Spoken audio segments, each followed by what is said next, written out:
Everyone, welcome to our YouTube channel smile to nursing. आज हम लोग साइकोलॉजी का यूनिट 2 चैप्टर देखेंगे जो है हमारा बायोलॉजिकल बेसिस ऑफ बिहेवियर। तो उससे पहले हम लोग स्टार्ट करने से पहले देखते हैं कि सिलेबस क्या है। सिलेबस में हम लोग को क्या क्या पढ़ना है। तो पहला है हमारा बॉडी माइंड रिलेशनशिप, यानी बॉडी का माइंड से क्या रिलेशनशिप है, genetics and behaviour, inheritance of behaviour and brain and behaviour. उसके बाद लास्ट टॉपिक है हमारा साइकोलॉजी एंड सेंसेशन, यानी इसमें हमको किसके बारे में पढ़ना है, सेंसरी प्रोसेस या फिर सेंस ऑर्गन के बारे में। तो ये 5 मेन बेसिक टॉपिक है हमारा, 1 2 3 4 एंड 5 मेन बेसिक टॉपिक है हमारा यूनिट 2 के अंदर। तो एक एक करके हम लोग स्टार्ट करेंगे कहाँ से, बॉडी माइंड रिलेशनशिप से।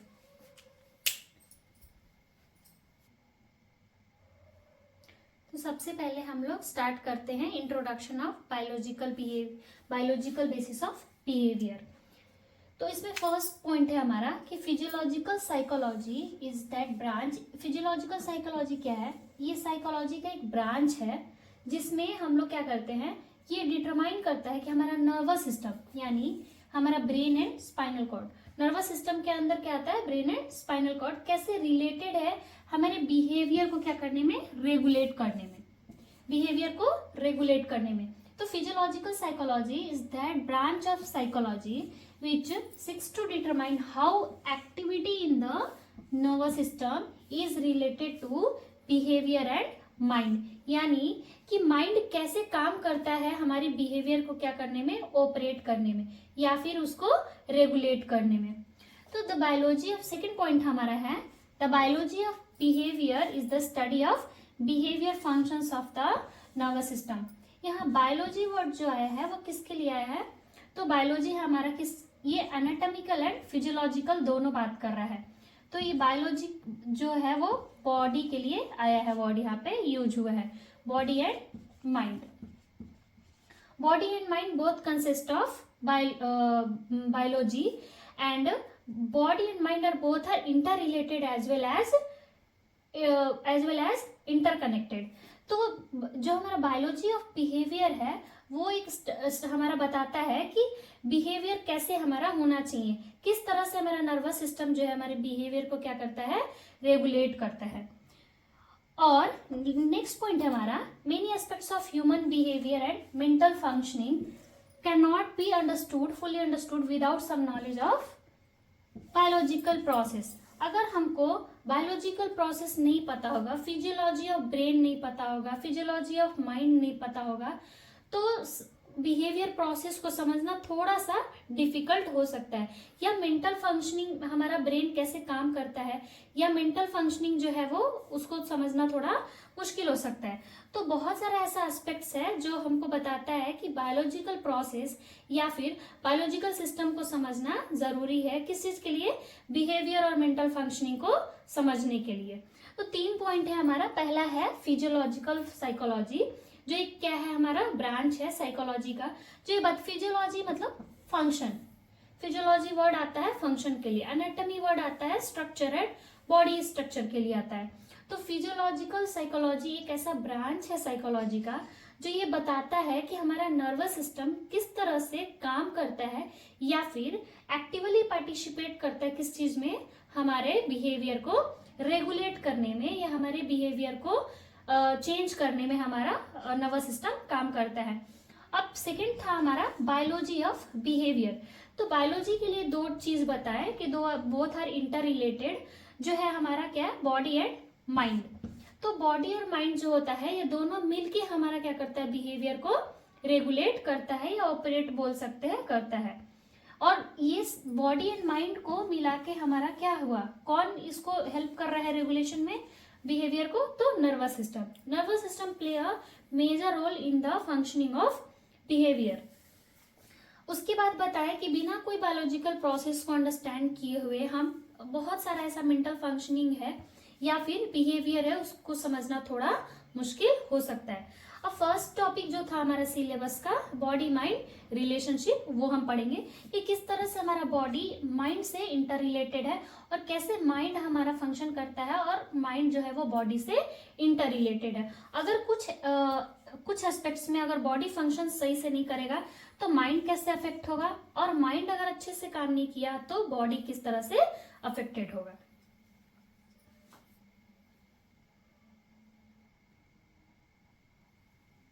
तो हम लोग बात कर रहे थे कि बॉडी माइंड रिलेशनशिप का इंट्रोडक्शन हमारा हो चुका था, बता चुके थे कि किस तरह से बॉडी और माइंड जो है वो क्या है, हमारा इंटर रिलेटेड है और इंटरकनेक्टेड है।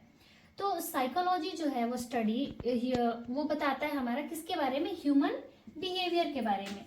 तो इसमें क्या है, ह्यूमन बिहेवियर किस चीज को इन्वॉल्व कर रहा है, तो बॉडी एंड माइंड को इन्वॉल्व कर रहा है। तभी तो बोल रहे हैं biological basis of behaviour, biological basis of behaviour, यानी कि behaviour is based on the biology, और कह सकते हैं behaviour is based on the body and mind.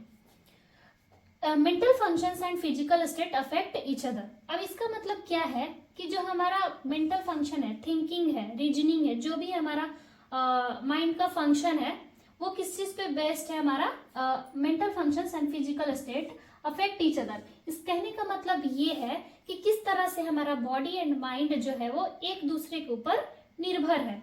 अगर हमारा बॉडी ठीक नहीं है तो माइंड अच्छे से काम नहीं करेगा, यानी फंक्शन नहीं करेगा, या फिर अगर माइंड सही नहीं है यानी मेंटल स्थिति हमारा सही नहीं है तो हमारा बॉडी जो है वो फिजियोलॉजी गड़बड़ हो सकता है। फिजिकल स्टेट कहने का मतलब कि हमारा फिजियोलॉजी, बॉडी फिजियोलॉजी गड़बड़ हो सकता है, हमें किसी तरह का डिस्कम्फर्ट फील होगा अगर हमारा माइंड सही नहीं रहेगा तो अभी हम देखेंगे कि बॉडी और माइंड जो है वो हमारा किस तरह से इंटरकनेक्टेड है एक हमारे बिहेवियर को क्या करने में, रेगुलेट करने में। तो बॉडी, बेसिकली बॉडी है क्या, तो body is a physical state. Physical state यानी किसकी बात कर रही है, स्ट्रक्चर की बात कर रहा है, एनाटॉमी की बात कर रहा है, एनाटॉमी की बात कर रहा है। तो body basically is a physical state and bodily function. Physical state, यहाँ पर फिजिकल स्टेट यानी स्ट्रक्चर की बात किया, बॉडीली फंक्शन यानी फिजियोलॉजी की बात किया। फंक्शन जहां भी आता है तो उसका मतलब किसका बात करता है, फिजियोलॉजी का बात किया।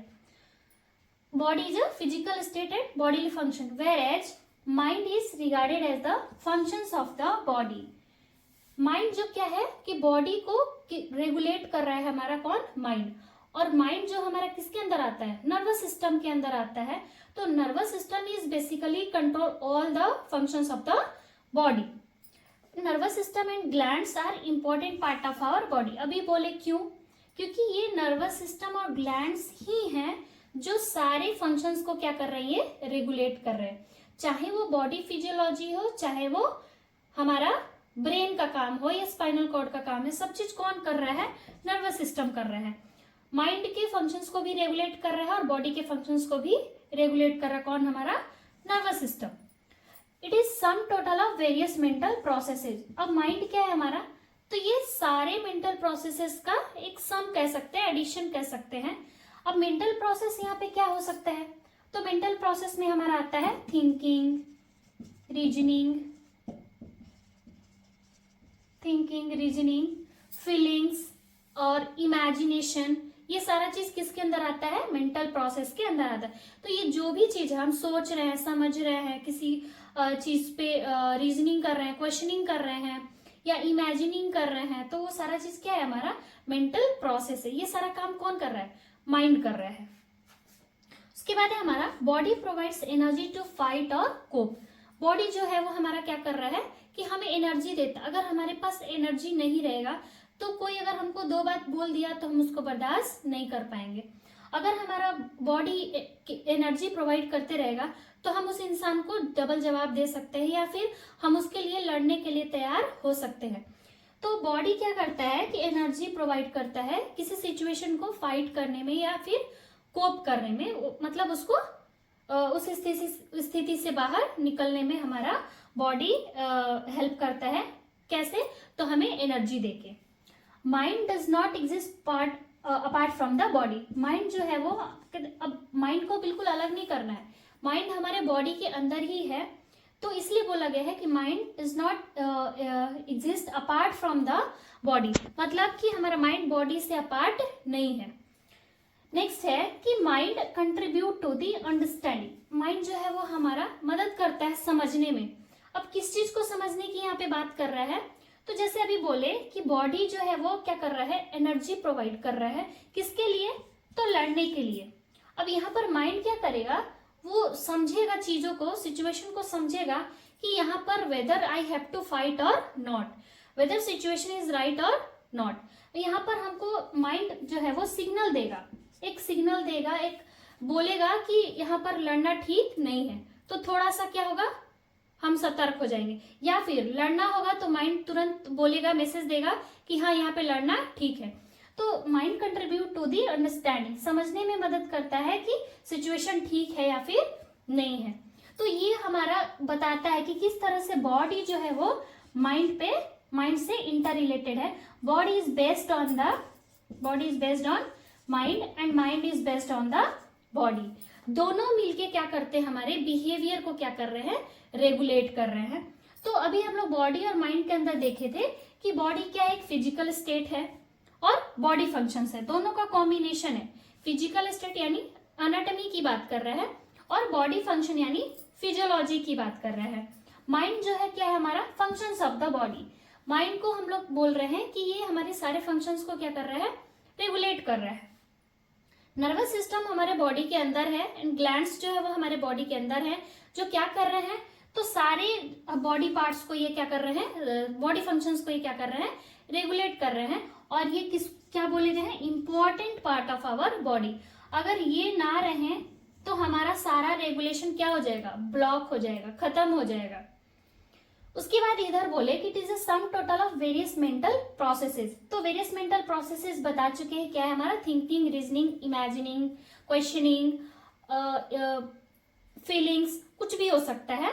और माइंड जो है वो हमारा बॉडी से अपार्ट नहीं है। माइंड कंट्रीब्यूट करता है किस चीज में, अंडरस्टैंडिंग में, यानी समझने में कि whether I have to fight और नॉट, वेदर सिचुएशन इज राइट और नॉट। तो ये हमारा दोनों बताता है कि किस तरह से बॉडी जो है वो हमारे माइंड पे बेस्ड है और माइंड जो है वो बॉडी पे बेस्ड है। नेक्स्ट अभी हम लोग देखेंगे कि क्या होगा अगर बॉडी अफेक्ट हो जाएगा तो माइंड पे क्या असर पड़ेगा, और अगर माइंड अफेक्ट हो जाएगा तो बॉडी पे क्या असर पड़ेगा।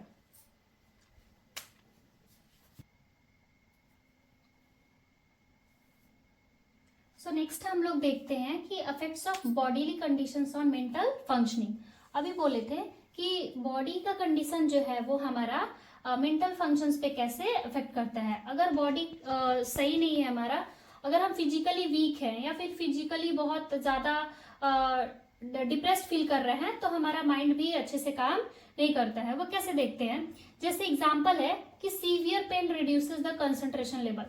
सपोज एग्जाम दे रहे हैं हम और हमें अचानक से पेट में दर्द हो जाता है या सर में दर्द हो जाएगा, तो हम एग्जाम्स में अच्छे से कंसंट्रेट नहीं कर पाएंगे। या फिर क्लास में कुछ ऐसा बहुत इंपॉर्टेंट टॉपिक चल रहा होता है और हमें पेन होने लगता है तो हम उस टॉपिक को कंसंट्रेट नहीं कर पाते हैं। तो इसका मतलब ये है कि जो सीवियर पेन जो है वो क्या है, हमारा बॉडी का कंडीशन है। बॉडी का कंडीशन है यानी बॉडी हमारा सही से काम नहीं कर रहा है।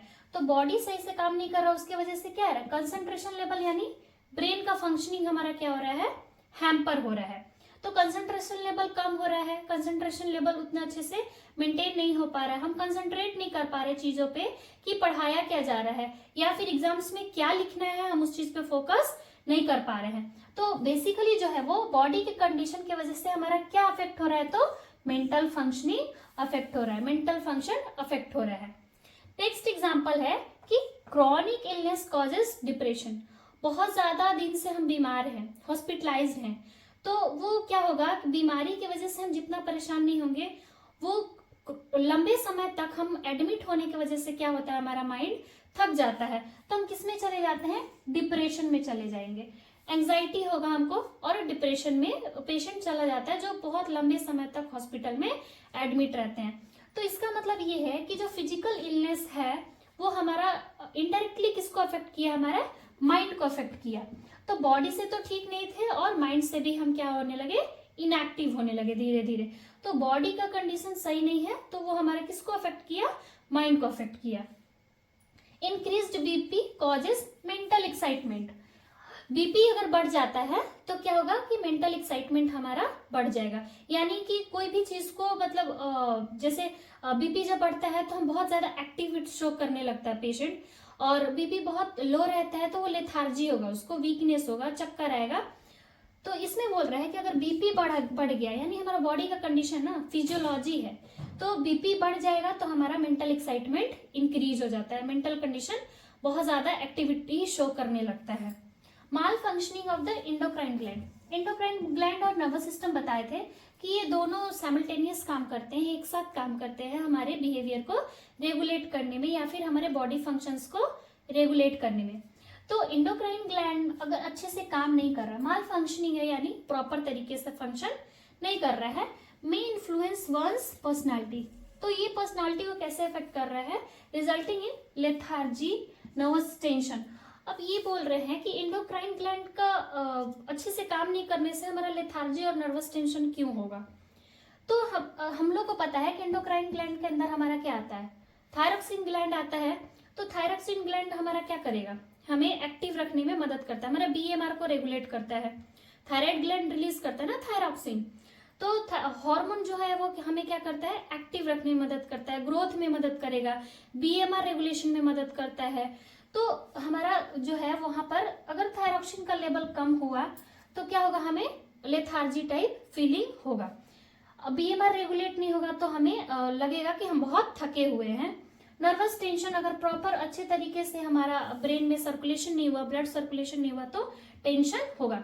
इंडोक्राइन ग्लैंड अगर माल फंक्शन है तो ये किसको इनडायरेक्टली किसको अफेक्ट किया, हमारा माइंड को अफेक्ट किया, तभी तो हमें सुस्ती फील हुआ और टेंशन हुआ। नेक्स्ट है हमारा फिजिकल फटीग। अब फिजिकल फटीग कैसे होगा, फटीग मतलब थकान। तो फिजिकल फटीग कैसे होगा, पूरे दिन हम काम किए, माइंड से काम नहीं किए, हम बॉडी से काम किए हैं, तो हमें क्या होगा, थकान होगा। तो थक जाए, अगर हमारा बॉडी थक जाएगा तो ये हमारा माइंड काम करना बंद कर देता है, क्योंकि अगर बॉडी एनर्जेटिक रहेगा तो माइंड को भी एनर्जी मिलते रहेगा। बॉडी को ही जब एनर्जी नहीं है तो माइंड तक एनर्जी नहीं पहुंच पाएगा, तो हमें किसी भी चीज में मन नहीं लगेगा, कंसंट्रेशन लेवल हमारा बिल्कुल डाउन हो जाएगा, मोटिवेशन जीरो हो जाता है और इंटरेस्ट किसी चीज में कम हो जाएगा। इंटरेस्ट कम हो जाएगा, मोटिवेशन जीरो हो जाता है, कंसंट्रेशन बिल्कुल नहीं लगता, किसी भी काम में मन नहीं लगता है। तो फिजिकल फटीग यानी हम पूरे दिन काम किए हैं और माइंड हमारा क्या हो चुका है, थक जाता है। तो physical fatigue affect our mood, ये मूड को क्या करता है, हमारा अफेक्ट करता है। Mood is here refer to the mind, mind का बात कर रहे हैं यहाँ पे, जो क्या कर रहा है, रिड्यूसेज आवर इंटरेस्ट, इंटरेस्ट को कम कर रहा है, मोटिवेशन को जीरो कर देगा क्योंकि हमको किसी चीज में मन नहीं लगेगा, और कंसंट्रेशन लेवल डाउन हो जाता है। लास्ट इसका एग्जांपल है कि brain injury affect many physiological function. अगर हमारा ब्रेन में चोट लग जाता है, इंजरी हो जाता है, तो ये बहुत सारे फिजियोलॉजिकल फंक्शंस को अफेक्ट करेगा। क्यों नहीं करेगा, क्योंकि ब्रेन ही ऐसा चीज है जहाँ पे हमारा क्या हो रहा है, नर्वस रेगुलेशन हो रहा है, नर्वस कंट्रोल जो है वो हमारा हो रहा है। तो ब्रेन ही जब अफेक्ट हो जाएगा, ब्रेन में ही इंजरी हो जाएगा, तो ब्रेन का फंक्शंस इनडायरेक्टली कहो या फिर डायरेक्टली कहो वो अफेक्ट होगा ही होगा। अगर वेल डेवलप्ड ब्रेन है किसी का, बहुत अच्छा ब्रेन जो है वो फंक्शन कर रहा है, तो इंटेलेक्चुअल कैपेसिटी भी उसका ज्यादा होगा। लेकिन जैसे ही ब्रेन में कुछ इंजरी होगा या फिर कुछ ऐसा ट्रॉमा होगा, तो उस केस में हमारा माइंड जो है वो फंक्शन करना बंद कर देता है, या फिर फिजियोलॉजिकल फंक्शन क्या कह सकते हैं कि हमारा डिस्टर्ब हो सकता है। तो brain injury affect many physiological functions. कहने का मतलब ये है कि अगर ब्रेन वेल डेवलप्ड है, अच्छा है, किसी तरह का ट्रॉमा नहीं है, इंजरी नहीं है, तो वो ब्रेन बहुत अच्छे से काम करेगा, उसकी इंटेलेक्चुअल फंक्शनिंग बहुत अच्छा होगा, बेटर होगा, नॉलेज कैपेसिटी बहुत अच्छा होगा, उसको थिंकिंग की कैपेसिटी भी बहुत अच्छा होगा। लेकिन जैसे ही उसमें कुछ ऐसा डिस्टर्बेंस आएगा तो पूरा फिजियोलॉजिकल फंक्शंस को ये क्या करता है, डिस्टर्ब कर देता है। तो इसमें हम लोग पूरा देखें कि किस तरह से हमारा बॉडी फंक्शन अच्छे से करना जरूरी है माइंड को रेगुलेट करने के लिए, क्योंकि अगर बॉडी ही हमारा सही नहीं रहेगा तो माइंड अच्छे से फंक्शंस नहीं करेगा। तो यहाँ पे ये शो कर रहा है कि how body is related to the mind. अगर बॉडी अच्छे से काम कर रहा है तो माइंड हमारा अच्छे से काम करेगा, अगर बॉडी में जरा सा भी डिस्टर्बेंस हमको देखने को मिला तो माइंड भी हमारा डिस्टर्ब हो जाता है। नेक्स्ट अभी हम लोग देखेंगे कि अगर यहाँ पर देखिए कि बॉडी अगर अच्छे से काम नहीं कर रहा है तो मेंटल कंडीशन कैसे खराब हो रहा है, यानी हमारा माइंड किस तरह से डिस्टर्ब हो जा रहा है। अभी नेक्स्ट हम लोग देखेंगे कि माइंड अगर डिस्टर्ब होगा तो कैसे बॉडी का फंक्शन हमारा अफेक्ट होगा।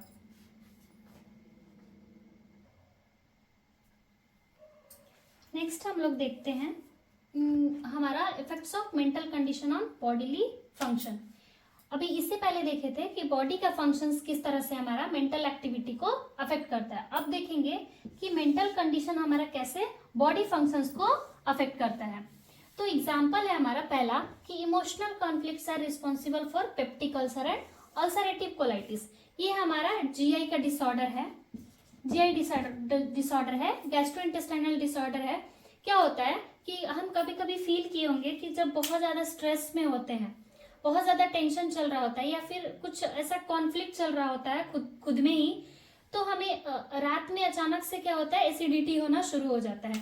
और वो एसिडिटी जब लंबे समय तक हम टेंशन या स्ट्रेस में रहते हैं तो वो एसिडिटी लीड्स करता है किसको, हमारा पेप्टिक अल्सर को और अल्सरेटिव कोलाइटिस। तो इमोशनल कॉन्फ्लिक्ट्स, हम बहुत ज्यादा परेशान हैं, अपने खुद से ही लड़ाई कर रहे हैं, तो उस केस में हमारा क्या होता है कि कंटिन्यू स्ट्रेस होने की वजह से पेप्टिक अल्सर और अल्सरेटिव कोलाइटिस होने का चांस होता है। ये हमारा जीआई डिसऑर्डर है। इसमें क्या होगा कि पेप्टिक अल्सर में क्या होता है कि हमारा HCl ज्यादा से ज्यादा प्रोड्यूस होने लगता है, जिसकी वजह से म्यूकस लेयर जो हमारा स्टमक का है उसको कोरोजन शुरू हो जाता है और हमें कुछ भी डाइजेशन में कुछ भी खाएंगे तो उसमें स्टमक पेन होगा, हार्ट बर्न होगा, जलन होते रहता है हमको। तो इस कहने का मतलब ये है कि इमोशनल कॉन्फ्लिक्ट्स यानी किसी तरह का हमारा क्या है, टेंशन चल रहा है, किसी चीज से हम परेशान हैं, तो उस केस में हमारा पेप्टिक अल्सर या फिर अल्सरेटिव कोलाइटिस हो सकता है। यानी कि मेंटल कंडीशन यानी इमोशनल कॉन्फ्लिक्ट्स हमारे किसके अंदर आ रहा है, माइंड के अंदर। इसको कौन रेगुलेट कर रहा है, हमारे इमोशनल फीलिंग्स को माइंड रेगुलेट कर रहा है।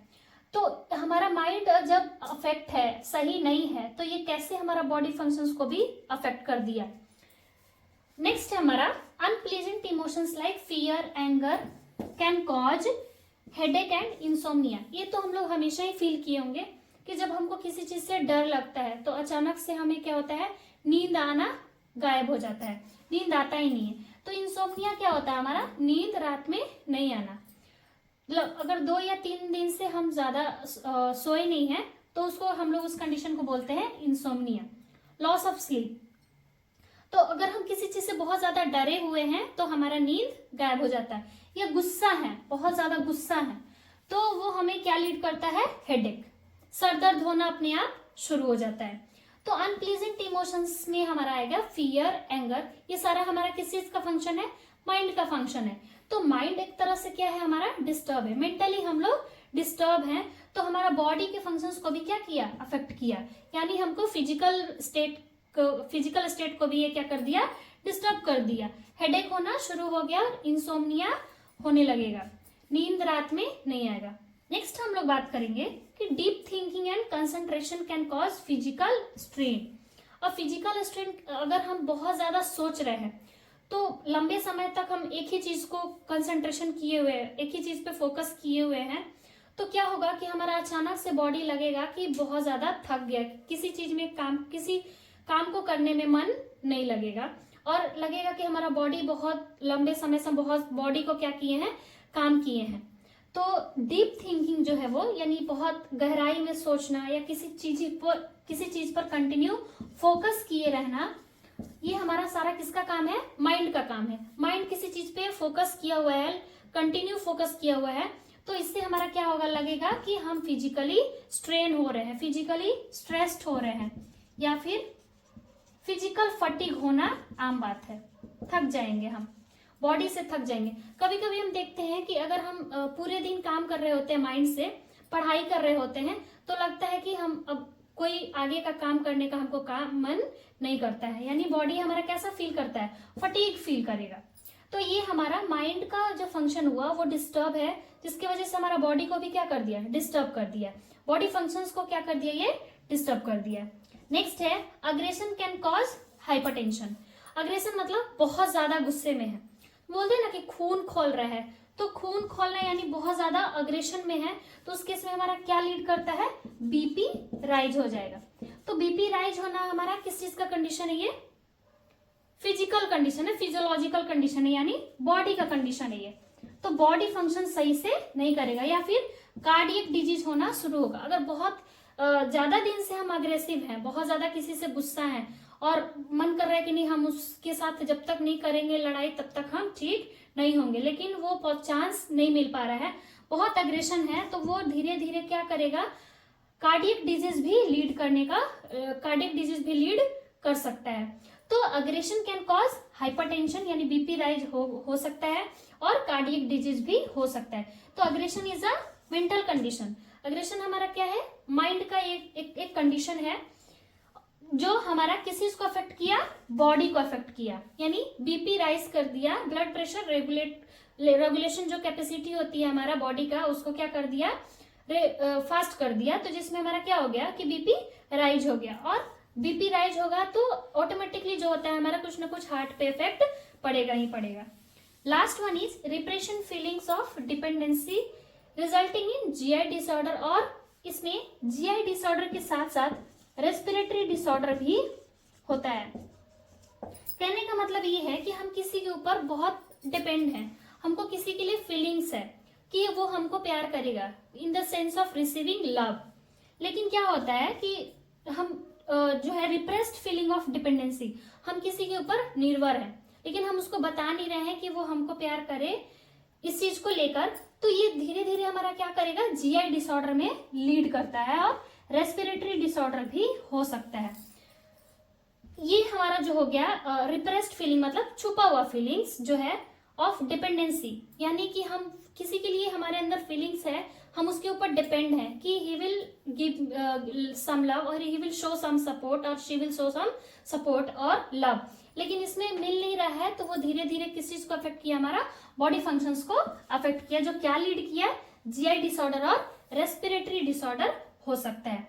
तो इसमें हम लोग देखें कि किस तरह से हमारा मेंटल कंडीशन अगर हैम्पर होगा या मेंटल एक्टिविटी डिस्टर्ब होगा तो हमारा बॉडी फंक्शंस ऑटोमेटिकली कैसे डिस्टर्ब हो सकता है। तो ये पूरा जो हमारा बॉडी माइंड रिलेशनशिप है टॉपिक, इसमें यही कहने का मतलब है कि अगर बॉडी और माइंड दोनों बैलेंस रहेंगे तो हेल्थ एंड इलनेस जो है वो भी हेल्थ जो है वो हमारा बैलेंस रहेगा, लेकिन अगर दोनों में से कोई एक भी डिस्टर्ब हुआ तो body and mind both affect our health and illness, इसलिए दोनों को बैलेंस बना के चलना बहुत जरूरी है, अदरवाइज हमारा बिहेवियर जो है वो नॉर्मल शो नहीं होगा। तो धीरे धीरे अगर बॉडी भी अच्छे से काम नहीं करेगा तो माइंड अपने आप अफेक्ट हो जाएगा, और माइंड भी अच्छे से काम नहीं करेगा तो बॉडी अपने आप फिजिकली डिस्टर्ब होगा। तो बॉडी माइंड रिलेशनशिप में हमें इतना ही देखना है, नेक्स्ट टॉपिक हम लोग नेक्स्ट वीडियो में देखेंगे। ये हमारा चैप्टर 2 का फर्स्ट टॉपिक था, body mind relationship. Genetics and behaviour जो है वो सेकंड टॉपिक्स हम लोग सिलेबस के अकॉर्डिंग नेक्स्ट पार्ट में आप देख सकते हैं। अगर आपको हमारा वीडियो पसंद आए तो please don't forget to like, share and subscribe. Thank you for watching my video.